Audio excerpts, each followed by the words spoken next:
সহজভাবে কিভাবে আমরা ধুতি প্যান্ট কাটিং করবো সেটা আজকে দেখে নেবো। তো প্রথমে 2.5 মিটার কাপড় নিয়ে নিয়েছি, সেই 2.5 মিটার কাপড়টা দিয়ে কিন্তু আমি ধুতি প্যান্ট করবো। তো প্রথমে দেখো পুরো কাপড়টাকে খুলে নিলাম আর সেটাকে চওড়া দিকে 2 ভাঁজে করে নিলাম।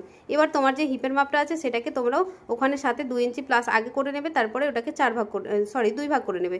2 ভাগ করে নিয়ে আর লম্বা নিয়েছি 8 ইঞ্চি, কোমরপট্টি আমি 8 ইঞ্চি রাখছি, 10 ইঞ্চি কাটছি, যেহেতু এখানে ফিতে পড়া জায়গাটা করতে হবে বা ইলাস্টিকের জন্য নিয়ে নিয়েছি 2 ইঞ্চি এক্সট্রা। আর চওড়াতে নিয়ে নিয়েছি হিপের যা হবে সেটাকে তোমরা হাফ করে নেবে, তার সাথে 1 ইঞ্চি প্লাস করে নেবে, সেটাও হবে।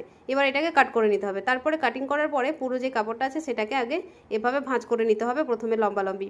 তারপরে কাপড়টাকে বিছিয়ে দেখো একটা কোণে হাত দেবে আর কোনাকুনিভাবে এভাবে দেখো আমি যেভাবে ভাঁজ করছি কোনাকুনিভাবে 4 ভাঁজ করে নেবে।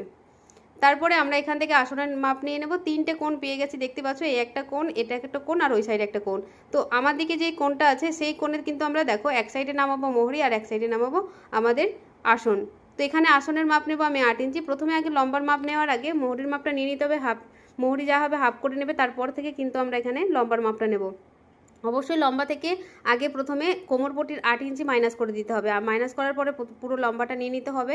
তো লম্বা নেওয়ার পরে দেখো এখান থেকে আমরা নিয়ে নিচ্ছি আসনটা 8 ইঞ্চি নামালাম, তারপরে এরকমভাবে একটা রাউন্ড শেপ দিয়ে নিলাম 2.5 ইঞ্চি নিয়ে। এবার এই কোণ থেকে জাস্ট শুধু 2.5 ইঞ্চি 1.5 ইঞ্চি কাটলেই হয়ে যাবে। কাটিং করার পরে এই দুটো শুধু আমরা 1.5 ইঞ্চি যে কাটটা দিয়েছি সেটা কাটিং করব আর আসনটা কাটিং করব, আর মোহরি কিন্তু কোনো রকম কাটিং হবে না।